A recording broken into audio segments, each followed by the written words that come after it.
안녕하십니까? 범부처 재생의료기술개발사업단입니다. 지금부터 2024년도 신규 사업 안내를 시작하겠습니다. 먼저 사업 개요에 대해 말씀드린 후 2024년도 신규 RFP 내용과 신청에 대한 안내를 드리겠습니다. 마지막으로는 선정평가 절차와 기준에 대해 설명드리겠습니다. 사업 개요입니다.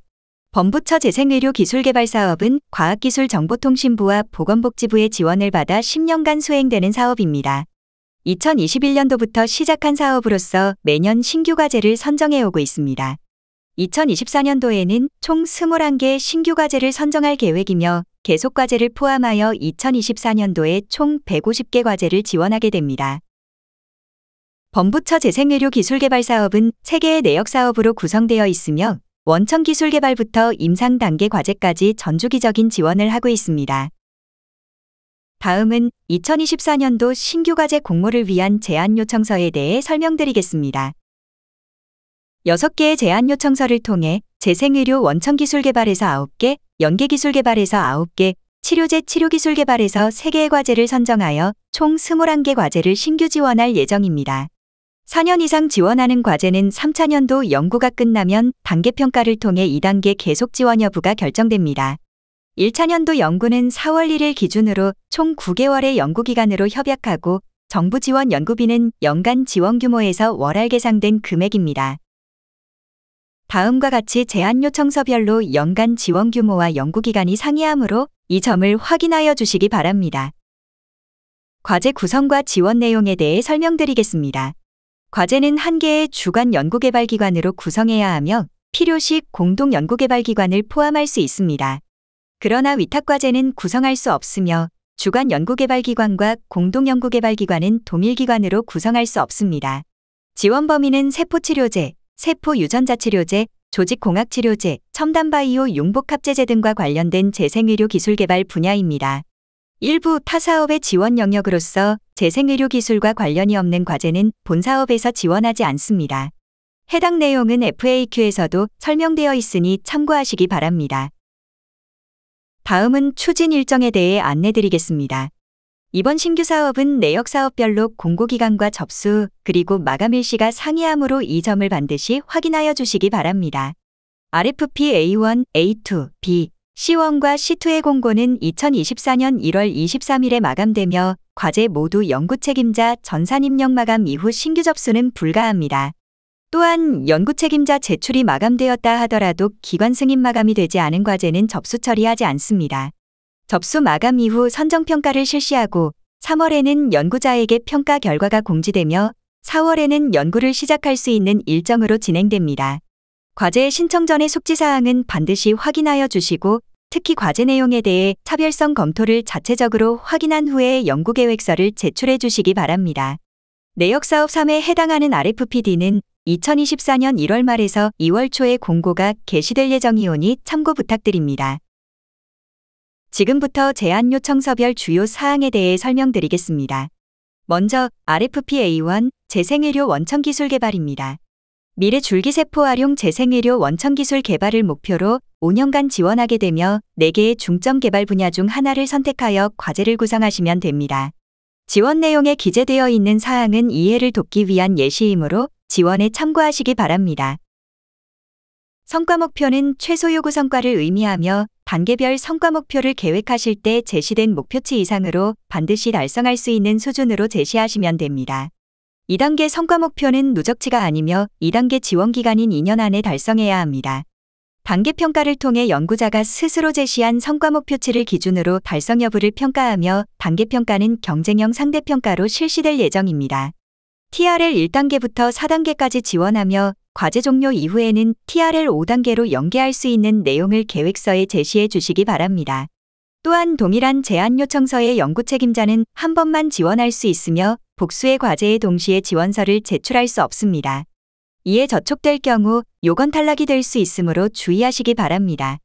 FAQ에서도 관련 내용이 설명되어 있으니 참고하시기 바랍니다.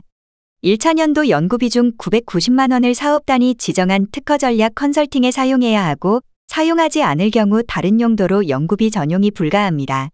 특허 전략 컨설팅과 관련된 자세한 내용은 과제 선정 이후에 R&D 사업화 지원본부에서 별도로 안내할 예정입니다. 컨설팅 결과 보고서는 제시된 기간 안에 완료하시고 연말에 연차 보고서에 포함하여 제출하시면 됩니다. 다음은 RFP-A2 재생의료 후보물질 도출입니다. 3년간 TRL 3단계부터 4단계까지의 과제를 지원하며 제시된 중점 개발 분야 중 하나를 선택하여 지원하시면 됩니다. 지원 내용은 앞서 설명드린 바와 같이 예시이므로 참고하여 주시기 바랍니다.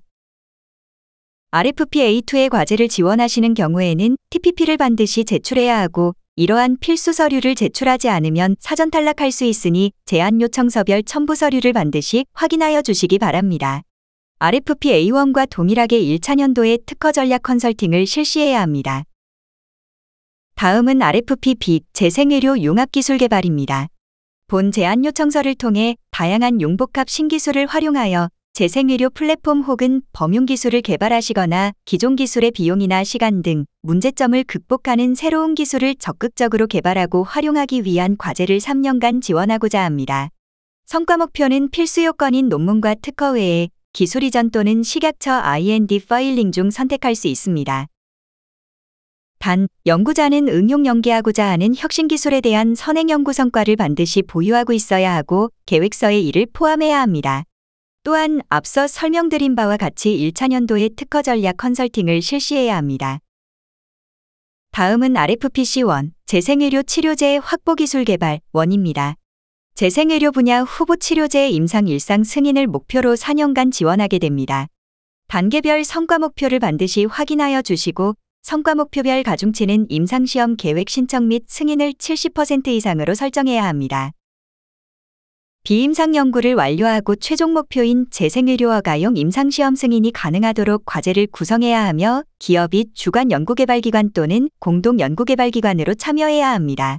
또한 단계평가는 RFP-A1과 마찬가지로 경쟁형 상대평가로 이루어질 예정이며 이 밖에 필수 서류 등 특기사항을 확인하여 주시기 바랍니다. 다음은 RFP-C2 재생의료 치료제 확보 기술 개발 2입니다. TRL 4단계부터 5단계까지 2년간 지원하며 성과 목표는 식약처 허가용 임상시험 계획 승인 이상으로 제시해야 합니다. 타겟 질환을 정하여 최종 목표인 재생의료 허가용 임상시험 승인이 가능하도록 과제를 구성해야 하며 규제기관의 임상시험 계획 승인 신청을 완료한 경우에는 지원할 수 없습니다. 또한 주관 또는 공동 연구개발기관의 GMP 시설이 확보되어 있거나 외부 GMP 시설에 대한 사용 계약이 있어야 합니다. 이 밖에 필수 서류 등 자세한 내용은 특기사항을 확인하여 주시기 바랍니다. 다음은 사업 신청 요건과 방법에 대해 안내드리겠습니다. 연구기관과 연구책임자 자격 요건은 다음과 같습니다. 공고문에도 기재되어 있는 사항이니 확인 후 지원해 주시기 바랍니다. 또한 국가연구개발사업 참여 제한자에 해당하거나 삼책 50 또는 동사업 동시수행과제 수에 위반되는 경우에는 지원 대상에서 제외되며 선정 이후라도 제한의 저촉됨이 확인된 경우 선정을 취소할 수 있습니다. 동일 기업인 경우에는 동사업 내에서 동시에 수행할 수 있는 과제수를 총 4개까지로 제한하고 있습니다. 기업 소속 연구자께서는 참고하여 주시기 바랍니다. 지원 제외 조건은 공고문에 자세하게 기재되어 있으니 반드시 확인하여 주시기 바랍니다. 다음은 사업 신청 방법에 대해 설명드리겠습니다. 과제 접수 시 범부처 통합 연구지원 시스템의 전산 입력을 기한 내에 완료해야 합니다. 연구개발비는 국가 연구개발비 사용 기준에 따라 신청하시고 영리기관이 참여하는 경우에는 기관 부담 연구개발비를 부담하셔야 합니다. 연구 내용에 따라 동일한 제안 요청서임에도 필수 서류가 추가되는 경우가 있으니 주관 연구개발기관 책임자께서는 계획서를 최종적으로 제출하시기 전에 반드시 모든 자료를 확인하시기 바랍니다.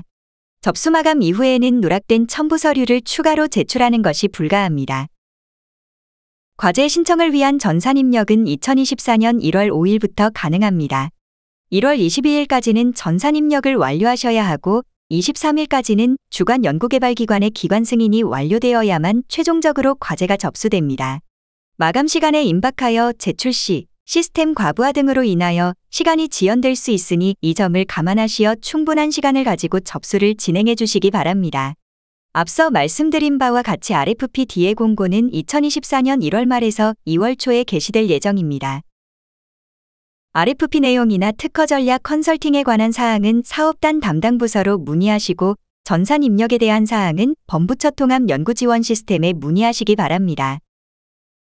마지막으로 선정평가 절차와 기준에 대해서 안내드리겠습니다. 먼저 평가 절차는 다음과 같습니다. 접수 마감일 이후에 사업단에서는 제출하신 서류와 신청 자격, 타 연구과제와의 중복성이나 차별성 등에 대한 사전 검토를 진행합니다. 이 과정에서 참여 제한이나 중복 지원 또는 필수 제출 서류가 미비한 경우 등에 따라서 사전 탈락될 수 있습니다. 사전 검토를 통과한 평가 대상 과제는 발표평가 대상자를 선별하기 위한 서면평가를 거치게 되고 경쟁률이 높지 않은 분야는 서면평가 없이 바로 발표평가가 진행되기도 합니다.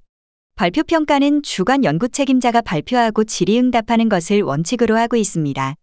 평가 항목에 따라 평가 점수가 부여되고 점수 우선순위에 따라 최종적으로 과제가 선정됩니다. 평가 결과는 운영위원회 심의 후에 연구자에게 결과 통보가 되고 이후에 이의 신청 기간이 지나면 협약을 체결합니다. 각 제안 요청서별로 평가 항목과 배점을 안내드리니 참고하시어 발표를 준비하시면 됩니다. RFP A1과 A2의 배점입니다. RFP B의 배점입니다. RFP C1의 배점입니다. 마지막으로 RFP C2의 배점입니다. 이상으로 2024년도 범부처 재생의료 기술개발사업 신규 과제 공모를 위한 설명을 마치도록 하겠습니다. 감사합니다.